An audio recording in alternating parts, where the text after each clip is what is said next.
مفتی طارق مسعود کے بیانات کے لیے طارق مسعود آفیشیل کو سبسکرائب کریں۔ طارق مسعود آفیشیل۔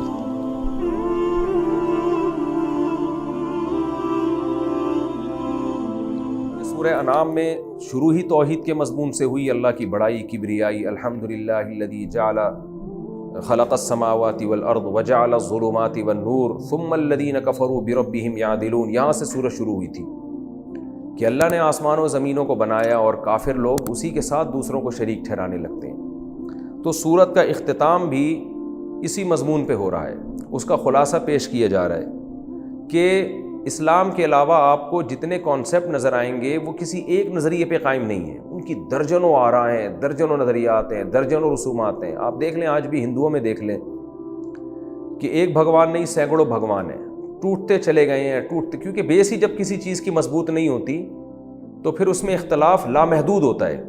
تو مشرکین کے بھی درجنوں نظریات تھے، کوئی ایک دین نہیں تھا جس کو سب فالو کر رہے ہوں، اس ایک دین میں بھی درجنوں دین تھے۔ تو قرآن یہاں ان کی برائی بیان کر رہا ہے، ان الذین فرقوا دینہم، جنہوں نے اپنے دین کو ٹکڑے کر دیا، یعنی جو اصل دین تھا جس پہ چلنے کا ان کو حکم تھا وہ اصل دین تھا ملت ابراہیم، ابراہیم کی ملت کو فالو کرنا ہے، جس کی بیسک تعلیمات کیا تھیں؟ اس کائنات کو بنانے والا ایک، اس کے ساتھ کوئی عبادت کے شریک نہیں، اپنی طرف سے چیزوں کو نہ حلال کرنا ہے نہ حرام کرنا ہے، کچھ رسومات ایسی نہیں ہے جن رسومات کو تم فالو کرو گے تو اللہ تم سے راضی ہو جائے گا، بلکہ اللہ کن چیزوں سے راضی ہوتا ہے پچھلے رکوع میں بتایا، وہ تو کہتا ہے شرک نہیں کرو، وہ تو کہتا ہے والدین سے اچھا سلوک کرو، کرنے کے کام یہ ہے، یتیموں کا مال نہ کھاؤ، ٹھیک ہے نا، معاہدوں کی خلاف ورزی نہ کرو، بات ہمیشہ عدل و انصاف کی کرو، وہ تو ان چیزوں سے خوش ہوتا ہے۔ لیکن اللہ فرماتے ہیں اصل دین کو سے انہوں نے انحراف کیا، اس کو جدا کر دیا اپنے عمل سے۔ وہ جدا کیا کیا؟ مشرکین کی درجنوں جماعتیں بن گئیں، وَكَانُوا شِيَعًا، اور وہ پھر مختلف گروہوں میں بٹ گئے۔ مختلف گروہ یہی ہیں کہ آپ دیکھ لیں کہ جتنے مشرکین ہیں ان کی درجنوں آراء ہیں، بھگوانوں کی درجنوں قسمیں ہیں، رسومات کی درجنوں قسمیں ہیں۔ تو اے نبی لست منہم فی شیء، آپ ان میں سے کسی بھی چیز میں نہیں ہیں۔ یہ محاورہ استعمال ہوتا ہے کہ آپ کا ان سے کوئی تعلق نہیں، آپ ان سے برات کا اعلان کر دیں کہ میں ایک ہی دین کو فالو کروں گا جو آدم کے زمانے سے لے کے اب تک چلتا ہوا آ رہا ہے، وہی دین ابراہیم ہے، وہ آدم کا دین، وہ نوح علیہ السلام کا دین، وہ اسماعیل، اسحاق، یعقوب علیہ السلام کا دین، وہ توحید کا دین ہے، اور اس کی بیسک تعلیمات وہ ہیں جو فطرت کو اپیل کرتی ہیں۔ ہاں ٹھیک ہے، جزیات میں اختلاف ہے، لیکن وہ تو زمانے کے لحاظ سے اللہ نے کچھ احکام تبدیل کر دیے، کسی کو 3 نمازیں دیں، کسی کو 5 نمازیں دیں، کسی کا روزے کا 24 گھنٹے کا روزہ تھا، کسی کو 18 گھنٹے کا روزہ دے دیا۔ وہ جزیات تو چینج ہو سکتی ہیں لیکن بیسک سب کی ایک ہی ہے کہ خدا کو راضی کرنا ہے، اور اپنی زمانے کی رسومات کو بیس نہیں بنانا، اس کی بیس دلیل اور عقل ہونی چاہیے۔ انما امرہم الی اللہ، تو ان کا معاملہ اللہ کے سپرد ہے، اللہ ان سے پوچھے گا۔ ثم ینبئہم بما کانوا یفعلون، جو کچھ یہ کیا کرتے تھے اللہ پھر ان کو اس بات کی خبر دے گا کہ تم نے دین برحق سے کیسے انحراف کر کے درجنوں ٹکڑوں میں تم بٹ گئے۔ جیسے قرآن کی بہت سی آیتوں کا آج کے فرقہ پرستوں نے حشر نشر کیا ہے نا، لیبل یہ لگایا کہ ہم امت کو جوڑ رہے ہیں، لیکن جوڑنے کے نام پہ امت کو توڑنا شروع کر دیا، اور قرآن کی وہ آیتیں جو جوڑ کے لیے تھیں انہی آیتوں کو توڑ کا ذریعہ بنا لیا۔ تو اس آیت کا بھی آج کے فرقہ پرستوں نے یہی حشر کیا ہے۔ آپ نے جگہ جگہ بینر لگے دیکھے ہوں گے، ہم تو بچپن میں بہت دیکھتے تھے کہ ایک نیا فرقہ آیا تھا، میں نام نہیں لیتا، اس درس کو میں نہیں ان چیزوں سے آلودہ کرنا چاہتا۔ فرقے ابھی بھی ہیں، بہت سارے ہیں، وہ کیا لیبل لگاتے ہیں کہ یہ مسلمانوں میں جو 4 مسلک بن گئے، حنفی، شافعی، مالکی، حنبلی، سب کے جدا جدا امام ہیں، تو ہمارا امام تو اصل میں ایک محمد صلی اللہ علیہ وسلم ہے۔ تو یہ وہ آیت ان پر چسپاں کرتے ہیں کہ انہوں نے اپنے دین کو ٹکڑے ٹکڑے کر لیا، اور کیا ہے کہ مختلف گروہوں میں بٹ گئے ہیں۔ تو پھر اس سے یہ حنفی، شافعی اور یہ سارے مسئلے نکال کے نا انہوں نے کہا ایک امام ہونا چاہیے، اور وہ ہے ہمارا امام، اور ایک ہماری جماعت ہے جس کا نام مسلم ہے، اور ایک جماعت اور ایک امام کو فالو کرو، اور ہمارا امام صرف محمد صلی اللہ علیہ وسلم۔ تو یہ بھی وہی تحریف ہے قرآن کی جو یہودی کیا کرتے تھے، یحرفون الکلمہ عن مواضعہ، کہ کلام کو اس کے اصل مفہوم سے ہٹا کے اپنے مطلب کا مفہوم پہنا دیا کرتے تھے اس کو۔ ان لوگوں نے کیا کیا اس بیس پہ نا کہ یہ 4 فرقے بنے ہوئے ہیں امت میں، حنفی، مالکی، شافعی، حنبلی، تو یہ دیکھو ان الذین فرقوا دینہم، انہوں نے دین کو ٹکڑے کر دیا ہے، دین تو ایک ہی ہے۔ اس کے نتیجے میں انہوں نے 5واں فرقہ ایجاد کر لیا، اور پھر کسی نے 6واں ایجاد کر لیا، تو امت متحد تو نہ ہوئی نا۔ امت کو تو آپ نے 6، 7، 8، 10 اور پتہ نہیں درجنوں فرقے قرآن و حدیث کے نام پہ اس آیت کی بیس پہ بن چکے ہیں۔ تو میں نے جو اس کی تفسیر کی ہے اس میں آپ سمجھ گئے ہوگے اس سے مراد کیا ہے، کہ دین کی جو بیس ہے، دین کی جو اصل تعلیمات ہیں، ان اصل تعلیمات سے جو انحراف کرے گا وہ اس آیت کا مصداق ہوگا۔ فروعی مسائل میں اختلاف اس آیت میں داخل نہیں ہے، کیونکہ وہ تو صحابہ کرام میں موجود تھا۔ تو فروعی مسائل کی بیس پر آپ کسی مجتہد کو، کسی مفتی کو، کسی محدث کو، کسی فقیہ کو فالو کرتے ہیں تو اس کو مجازاً امام کہا جاتا ہے۔ اصل امام تو رسول اللہ صلی اللہ علیہ وسلم ہی ہے۔ جیسے ہم حدیث میں امام بخاری کو امام کہتے ہیں، تو ایسے ہی فقہ میں امام ابو حنیفہ کو امام کہتے ہیں، کوئی امام شافعی کو امام کہتے ہیں۔ تو اس کا یہ مطلب نہیں ہے کہ آپ نبی صلی اللہ علیہ وسلم کو امامت سے خارج کرنے۔ اصل امام تو وہ نبی صلی اللہ علیہ وسلم ہی ہیں۔ آپ کی احادیث کی تشریحات میں اگر اختلاف ہوگا تو کوئی ایک امام کی رائے کو فالو کر رہا ہے اس تشریح میں، کوئی دوسرے امام کی رائے کو فالو کر رہا ہے، تو اس فالو کرنے کو فرقواریت نہیں کہتے۔ یہ تو قرآن و سنت سے ثابت ہے۔ یہ تو صحابہ کے دور میں بھی ہوا ہے، کسی نے ایک کی رائے کو فالو کیا۔ اہل مکہ عبداللہ بن عباس کی رائے کو فالو کیا کرتے تھے صحابہ کے دور میں، کوفہ والے عبداللہ بن مسعود کی رائے کو فالو کیا کرتے تھے، گویا انہوں نے عبداللہ بن مسعود کو امام بنایا ہوا تھا اپنا۔ تو یہ تو اس دور میں بہت تھا، یہ تو آج بھی ہے اور یہ ہمیشہ رہے گا۔ اسی بیس پر پھر رائے میں اختلاف ہوا، کسی نے کہا رفع الیدین کرو، کسی نے کہا نہیں کرو، کسی نے کہا امام کے پیچھے فاتحہ پڑھو، کسی نے کہا نہیں پڑھو۔ ان سب کا بیسک مقصد اللہ کو راضی کرنا۔ جس کے پاس جو حدیث پہنچی اور جو اس کی سمجھ میں آیا اس نے اس پہ فتویٰ دیا۔ تو یہ جو اس بیس پہ جو اختلاف ہے یہ قطعاً اس فرقواریت میں داخل نہیں ہے جس سے قرآن منع کر رہا ہے، جس سے حدیث منع کر رہی ہے۔ اس میں وہ اہل بدعت مراد ہیں جو اہل سنت والجماعت سے خارج ہیں، جنہوں نے اسلام کی بیسک تعلیمات بیس کو ہی چینج کر دیا۔ جنہوں نے، جیسے آج بہت سے اہل بدعت ایسے ملیں گے جن میں امامت کا یہ عقیدہ ہے، امام کا ان کی نظر میں امام جو ہے نا، جس کو وہ امام مانتے ہیں، وہ امام قرآن و حدیث کے خلاف بھی بات کر سکتا ہے۔ کہتے ہیں وہ اگر قرآن و حدیث کے خلاف بھی جائے گا تو بھی ہم نے اس کو فالو کرنا ہے، حالانکہ یہ اسلام میں نہیں ہے۔ تو اس طرح بدعت، جنہوں نے تقدیر کا انکار کیا اہل بدعت میں، جنہوں نے اللہ کی رؤیت کا انکار کر دیا کہ اللہ کو دیکھنا ممکن ہی نہیں ہے آخرت میں بھی، بہت ساری احادیث کا انکار کر دیا۔ حضرت علی کے دور میں کچھ خوارج وجود میں آئے تھے جنہوں نے حضرت علی کی خلافت کا انکار کر دیا قرآن کی آیت کا بہانہ بنا کے، حالانکہ خلافت اور حکومت تو یہ تو قرآن و سنت سے ثابت ہے۔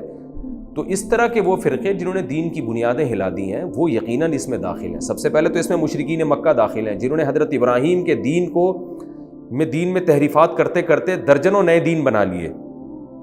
ابراہیم علیہ السلام کے دین کی تو بیس ہی توحید پر تھی، مشرکین مکہ کے دین کی بیس توحید نہیں بلکہ اس کی بیس ہی شرک پر تھی، تو جڑ سے ہی ختم ہو گئے۔ تو سب سے پہلے اس میں مشرکین مکہ داخل ہیں۔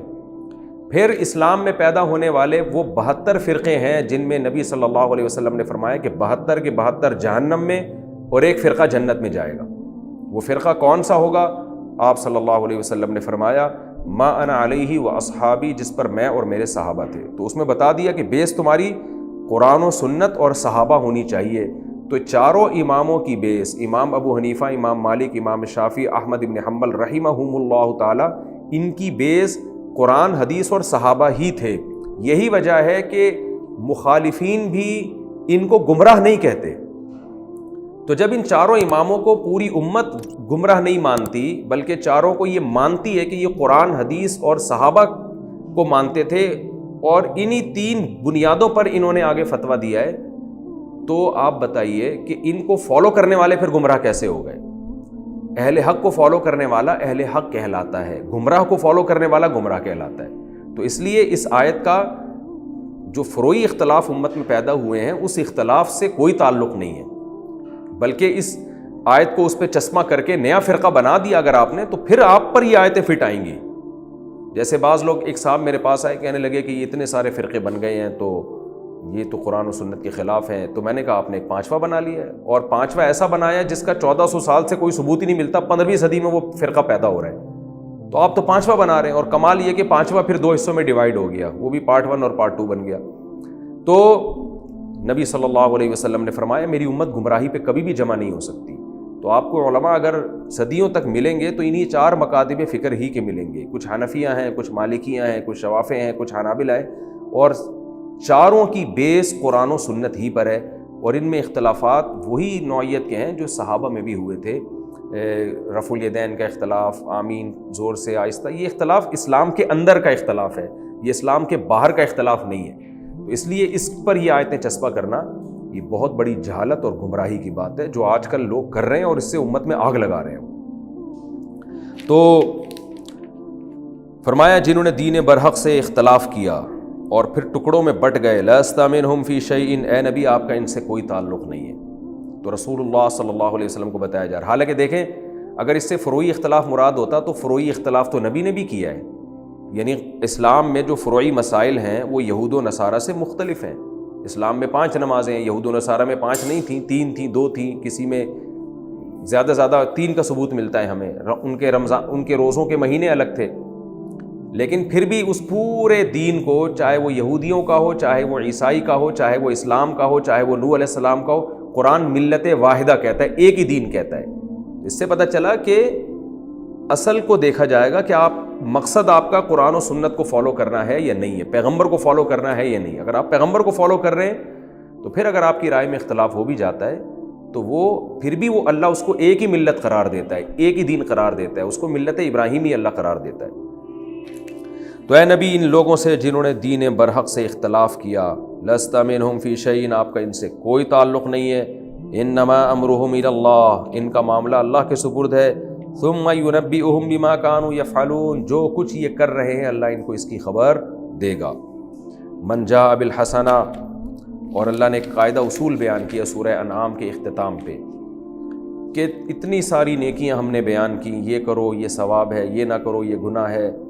تو اللہ ایک اصول بیان کر رہا ہے ہمیں موٹیویٹ کرنے کے لیے. من جاء بالحسنہ، جو بھی ایک نیکی لے کر آئے گا، فَلَهُ عَشْرُ أَمْثَالِهَا، اس کو 10 گنا زیادہ اجر ملے گا.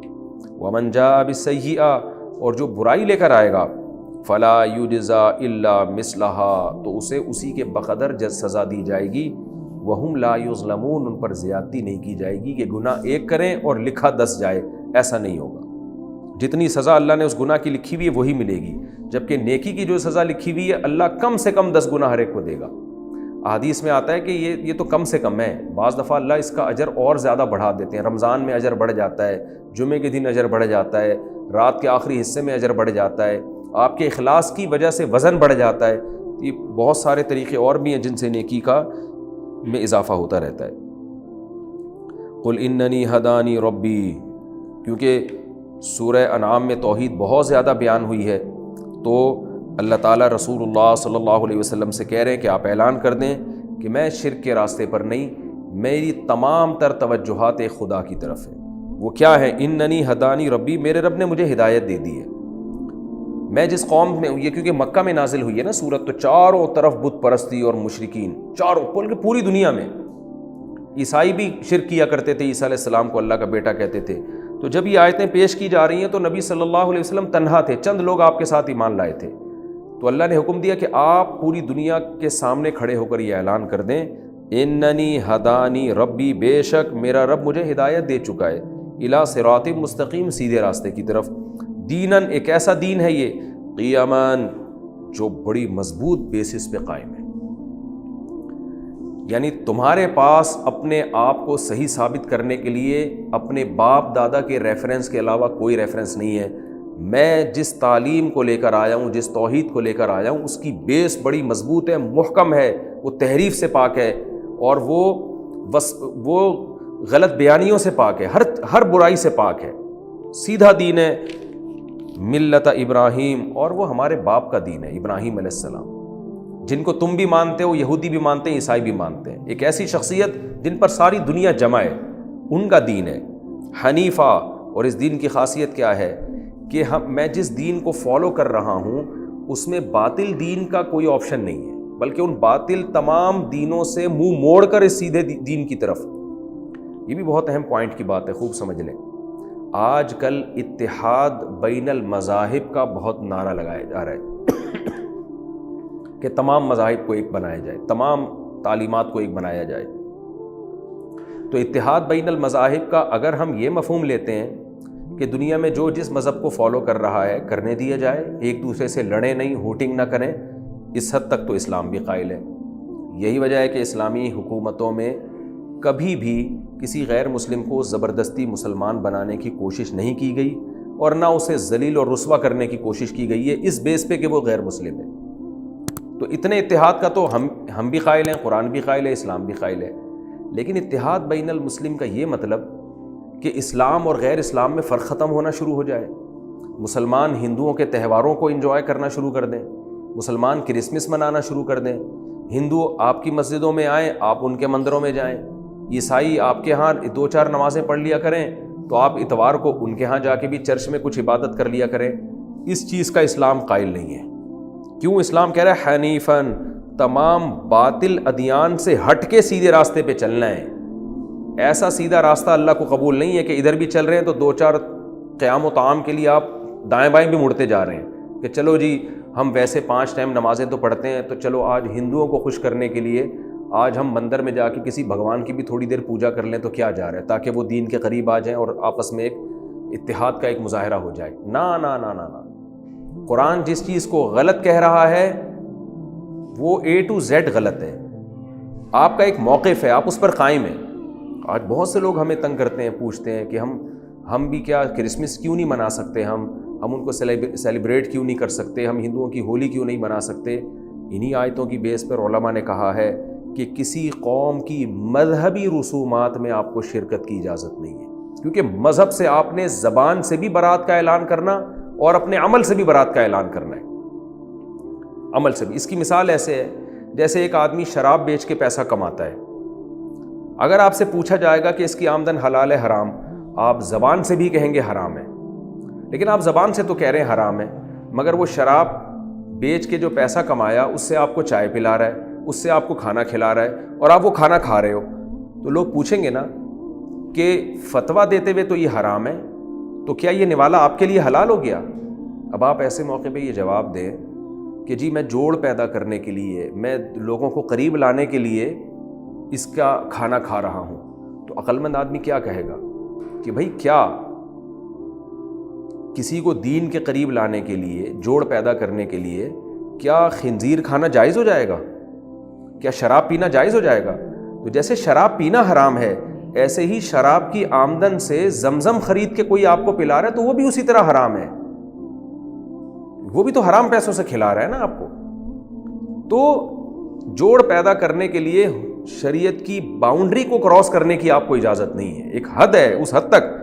تو کرسمس میں غیر مسلموں کے ساتھ شریک ہو جانا، ہولی میں ہندوؤں کے ساتھ شریک ہو جانا، یا ان کے چرچ جا کے عبادت کرنا، یا آپ ہندوؤں کے مندر جا کے عبادت کرنا شروع کر دیں، یہ شریعت میں اجازت نہیں ہے، کیونکہ آپ جب ان کے مذہب سے براعت کا اعلان کرتے ہیں، میں بری ذمہ ہوں، تو پھر زبان سے بھی کرنا ہے، اپنے عمل سے بھی کرنا ہے۔ ہاں ویسے آپ ان سے اچھا سلوک کریں، جیسے کہ قرآن میں 28ویں پارے میں اللہ کا حکم ہے، لا ينہاکم اللہ عن الذین لم یقاتلوکم فی الدین ولم یخرجوکم من دیارکم ان تبروہم، کہ جو غیر مسلم تم سے لڑتے نہیں ہیں، تمہیں تمہارے گھروں سے انہوں نے نکالا نہیں، تم پہ ظلم نہیں کر رہے، تو ان سے اچھا سلوک کرو۔ اس اچھے سلوک سے اللہ منع تمہیں نہیں کرتا۔ تو اچھا سلوک الگ چیز ہے، غیر مسلم پہ بھی صدقہ کیا جاتا ہے، غیر مسلم پڑوسی ہے اس کو ہدیے دیے جاتے ہیں، اس کی بیمار کی عیادت کی جاتی ہے، اس کا خیال کیا جاتا ہے، یہ سب چیزیں قرآن و سنت سے ثابت ہیں۔ مذہبی رسم میں شرکت کی قطعاً اجازت نہیں۔